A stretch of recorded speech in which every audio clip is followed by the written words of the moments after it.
Well, friends, in John chapter 1, verse 46, we have Philip stating to Nathanael that they had found the Messiah of Israel. Nathanael questions it because not many good people or things have come out of Nazareth. And he asks, can anything good come out of Nazareth? Now, Philip just simply replied by saying, come and see. Yes, a very good answer indeed. For the only way we can get a true picture of Jesus is to come and see him for ourselves. Of course, we cannot now literally see his physical presence, his body. That is something many people would love today, to be able to see Jesus in the flesh, but it would not necessarily help them very much because there were multitudes who saw the physical form of Jesus, the Son of God, and who heard his sermons and marveled, were surprised at his wonders, but it did nothing for them spiritually. But we can't get a real picture of Jesus, of course, in Holy Scripture. Jesus himself said about the Scriptures that they are they which testify of me. And that he said that the Scriptures bear witness about me. Chapter 5, verse 39 of John. After his resurrection, Jesus himself explained to his disciples that Moses and all the prophets wrote and spoke in Scripture about things concerning himself. That's Luke 24:27.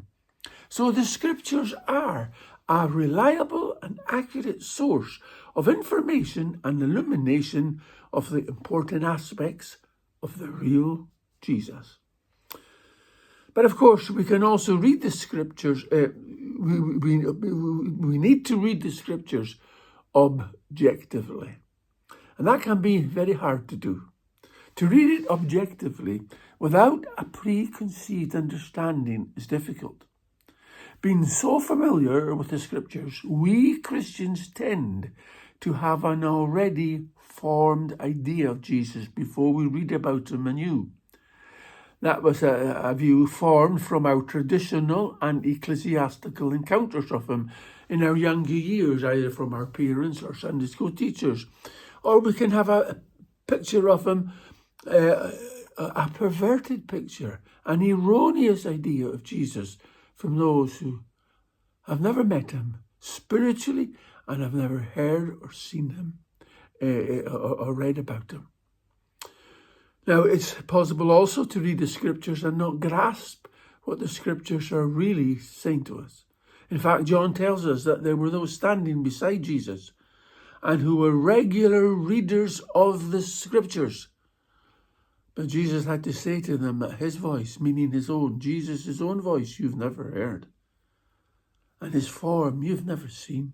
You've never really seen or perceived the real Jesus. How solemn that is. There are some people who have avoided any interest in Jesus or the Scriptures because they have only had a bad experience of Christian behaviour. They've only seen Christians who weren't practicing Christianity. Their only contact with Christianity was a professing Christian who was unkind, proud, greedy, or selfish, but who spouted Christianity. He was no different from the world. His life was the same as them. So it is so important that Christians, you and I, imitate Christ and not the culture around us. We have to be consistent in our profession, for hypocrisy, double standards, dishonesty, grumbling and complaining are bad testimonies which make many unbelievers think there's nothing real or vital about Christianity. These guys are just the same as ourselves. When they're under pressure, they act just the same. So it's important that we do not make judgments also about people we don't really know about. We mustn't be judgmental. Judge not, said Jesus. Christians should be on their guard and avoid deliberately fault-finding and a critical spirit, especially to those who are outside the church community. As Paul says about deacons and those who have office, he must be well thought of by outsiders. 1 Timothy 3:7. Our neighbours and our colleagues must have a good report about us. Jesus' criticisms were mostly made to legalistic Pharisees. When we look objectively at Jesus in the Bible, we find him, just as John here described him, full of grace and truth. Instead of anger and criticism of the sinful and wicked, Christ had compassion and mercy to offer people. He went about doing good, seeking opportunities to do good. Look at how Jesus treated the woman of Samaria, a complete stranger, but an obvious loser. For the disciples immediately considered her of little value, for they marveled that he was talking with a woman. As well as being an adulterer, this woman was also a Samaritan. The Jews publicly despised these three categories: a woman, a Samaritan, and an immoral person. Yet for Jesus, these same categories drew him towards such people.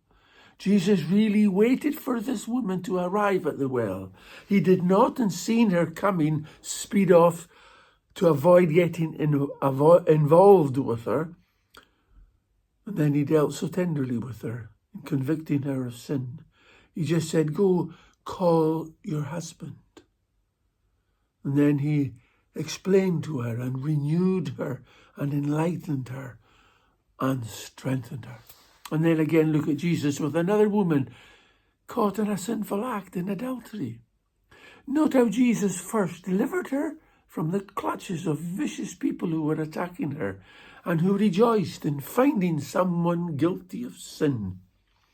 And then Jesus delivered her from the power of sin in her heart by saying, "Go, from now on, sin no more." And these words were not only a warning to her not to sin again, but they were also, mainly I think, sending her forth with his grace and strength that he gave to her, so she could now live a better life from now on, and she could sin no more in the way that she sinned in the past. Making judgments about those we know little about and who have not had the privilege of a godly upbringing, like most of us who are reading this probably have had, is something we must avoid.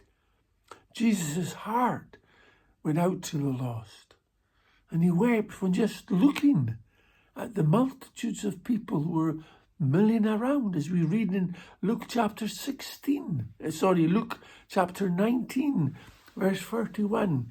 We read that when he drew near and saw the city, he wept over it, saying, "Would that you, even you, had known on this day the things that make for peace." But it was too late for them. What made Jesus perform so many miracles of healing? It was not to gain a following, a big following, or to gain popularity among the multitudes. It was not even to show that he really was God and that he had the power of God. No, he performed healings because he was compassionate and cared for people. He was moved with pity on people. And we need to have that spirit. We need to have that spirit. For that's what changes the world. When they see someone caring and loving for them through the gospel of Jesus Christ. If we've tasted of the righteousness of Christ, that should have an effect upon us to love others. So let us come and see Jesus for ourselves as he's revealed in Scripture. Well, may God bless these thoughts to us.